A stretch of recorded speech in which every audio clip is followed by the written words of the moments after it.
ഞാൻ ഇവിടെ ഉണ്ടാക്കിയിരിക്കുന്നത് എഗ്ഗ് പപ്സ് ആണ്. എൻ്റെ ചാനൽ സബ്സ്ക്രൈബ് ചെയ്യാത്തവർ സബ്സ്ക്രൈബ് ചെയ്യുക, ലൈക്ക് ചെയ്യുക, ഷെയർ ചെയ്യുക. എൻ്റെ വീഡിയോയിലേക്ക് എല്ലാവർക്കും സ്വാഗതം.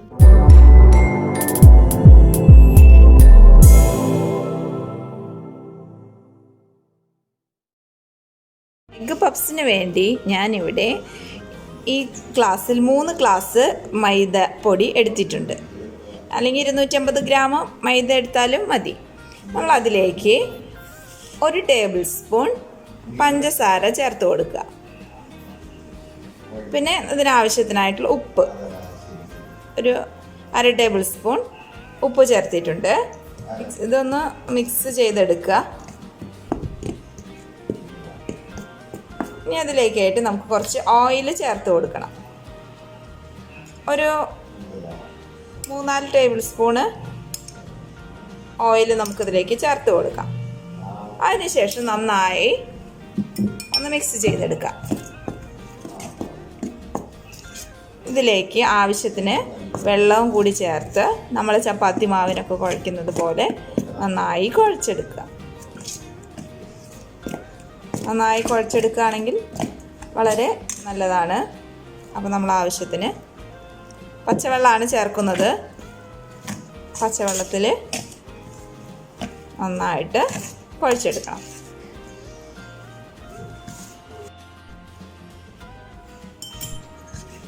നമ്മൾ കൈ വെച്ച് നന്നായിട്ടൊന്ന് കുഴച്ചെടുക്കാം. അപ്പോൾ മൈദ ഒരുവിധം നന്നായി കുഴച്ചെടുത്തിട്ടുണ്ട്.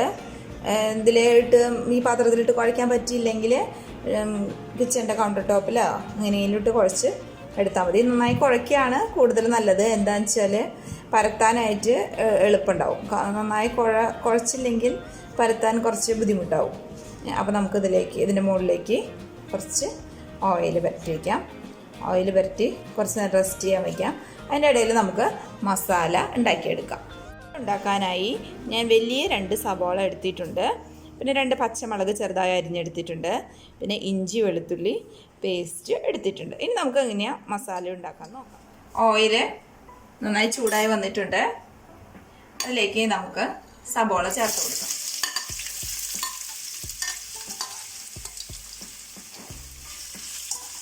അതിനുശേഷം എടുത്ത് വെച്ചിരിക്കണം പച്ചമുളകും കൂടി ഇട്ട് കൊടുക്കാം. ഇഞ്ചി വെളുത്തുള്ളി പേസ്റ്റ് ഇട്ട് കൊടുത്തിട്ട് നന്നായി വാട്ടിയെടുക്കാം.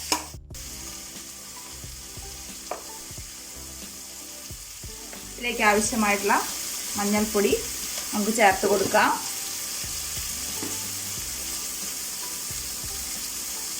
ആവശ്യത്തിനുള്ള ഉപ്പും കൂടി ചേർത്ത് നന്നായി ഇളക്കി കൊടുക്കാം. ഒന്നും കൂടി നന്നായി വാടി വരട്ടെ. നമ്മുടെ സബോള നന്നായി വാടി വന്നിട്ടുണ്ട്. ഇതിലേക്ക് നമുക്ക് മല്ലിപ്പൊടി ചേർത്ത് കൊടുക്കാം.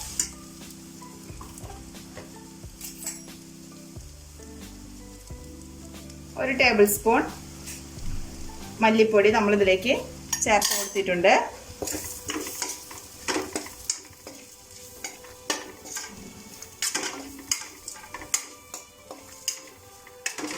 ഒന്ന് മൂത്ത് വരണം.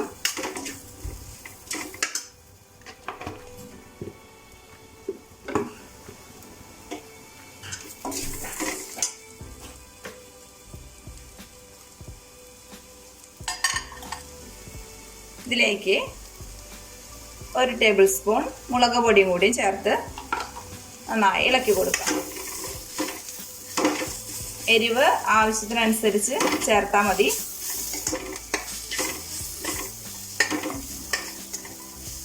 നന്നായി ഒന്ന് മൂത്ത് വരണവരെ നന്നായി ഇളക്കി കൊടുക്കുക.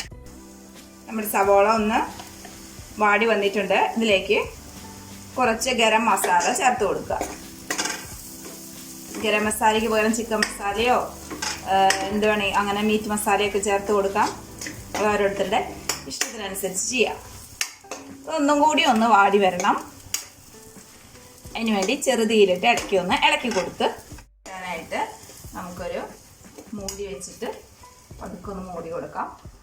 ഒരു 10 മിനിറ്റ് നേരം തീ കുറച്ച് ഇരുന്നാലും ഒന്നും കൂടി നന്നായി വെന്ത് കിട്ടും. നമ്മുടെ മസാല നന്നായി വാടി വന്നിട്ടുണ്ട്. നമുക്കിനി തീ ഓഫ് ചെയ്യാം. നമുക്ക് പപ്സിന് ആവശ്യമായിട്ടുള്ള ഷീറ്റ് ഉണ്ടാക്കിയെടുക്കാം. നമ്മൾ മൈദമാവ് എടുത്തു വെച്ചിരിക്കുന്നത് നമുക്ക് ഇതിൻ്റെ ഷീറ്റ് ഉണ്ടാക്കിയെടുക്കാം. അതിനായിട്ട്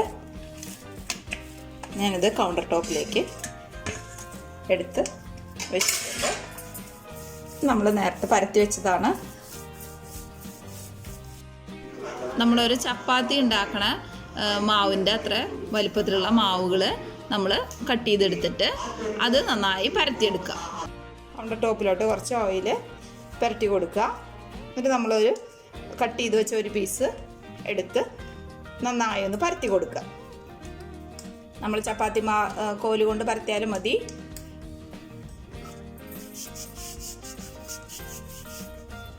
അവിടെ ചപ്പാത്തിയുടെ കോല് കൊണ്ട് നന്നായിട്ട് നൈസായിട്ട് പരത്തിയെടുക്കാം.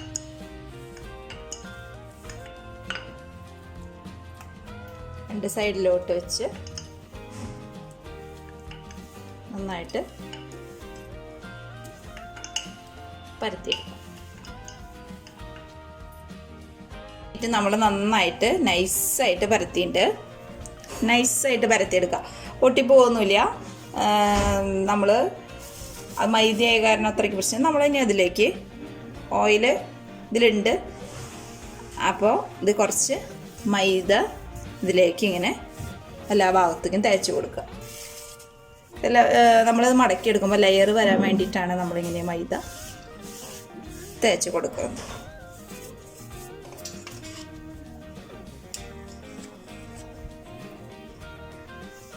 നമ്മളൊരു ഷേപ്പ് കിട്ടാൻ വേണ്ടി നമ്മൾ സ്ക്വയർ ഷേപ്പാണ് വേണ്ടത്. അപ്പം നമ്മളിതിലേക്ക് ഇത് ഇങ്ങനെ പതുക്കെ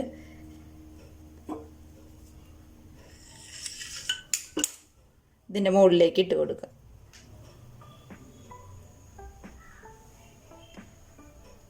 നമ്മുടെ ലെയർ ഇതിലേക്ക് നമ്മൾ ഇട്ട് കൊടുത്തു. കറക്റ്റ് പതുക്കനെ വലിച്ച് ഷേപ്പൊക്കെ കറക്റ്റാക്കി വയ്ക്കാം. മൈദ ആയതുകൊണ്ട് അങ്ങനെ വലിഞ്ഞോളും. പറ്റില്ല, ഇതുകൊണ്ട് പതുക്കെ ഒന്ന് പരത്തി കൊടുത്താൽ മതി.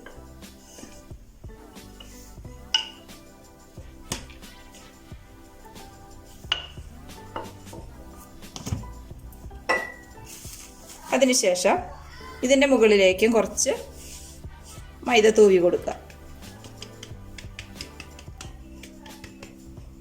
നമുക്ക് വീണ്ടും ഒന്നും കൂടെ ഒന്ന് പരത്തി കൊടുക്കുക, ഒന്ന് മടക്കിയെടുക്കുക. ഒരു 4 ഭാഗം മടക്കി വെച്ചിട്ടുണ്ട്. ഇനി നമുക്ക് ഇതിൻ്റെ നടുക്കിലേക്ക് മസാല വെച്ച് കൊടുക്കണം. നടുഭാഗത്തായിട്ട് കുറച്ച് മസാല ഇട്ട് കൊടുക്കുക. അതിലേക്ക് ഒരു പകുതി മുട്ട വെച്ച് കൊടുക്കുക. ഒരു 4 ഭാഗം ഓരോ സൈഡായിട്ട് ഇങ്ങനെ മടക്കി കൊടുക്കുക.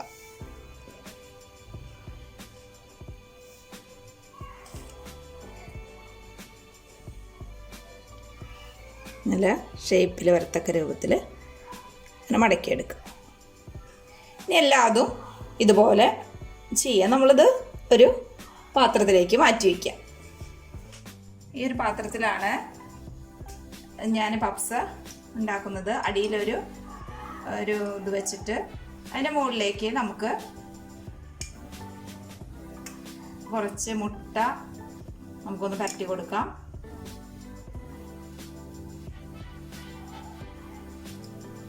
ഞാനിവിടെ കേക്ക് ബേക്ക് ചെയ്യുന്ന പാത്രമാണിത്. അപ്പോൾ അതിലേക്ക് ഇങ്ങനൊരു ഗ്ലേസിങ്ങും നല്ലൊരു ഗോൾഡൻ കളർ വരാനായിട്ടാണ് നമ്മൾ മുട്ട ഇതുപോലെ ഒന്ന് പുരട്ടി കൊടുക്കുന്നത്. അതിനുശേഷം നമ്മളത് അടച്ച് വെച്ച് ഇത് 10 മിനിറ്റ് നേരം ഞാൻ ചൂടാക്കിയതാണ്. അതിൻ്റെ അടിയിൽ കുറച്ച് ഉപ്പിട്ടതിന് ശേഷം നമ്മളിതിൻ്റെ മുകളിൽ എന്തെങ്കിലും വെയിറ്റ് കയറ്റി വയ്ക്കുക. തീ ഒരു മീഡിയം ഫ്ലെയിമിലായിട്ട് ഇട്ട് കൊടുക്കുക.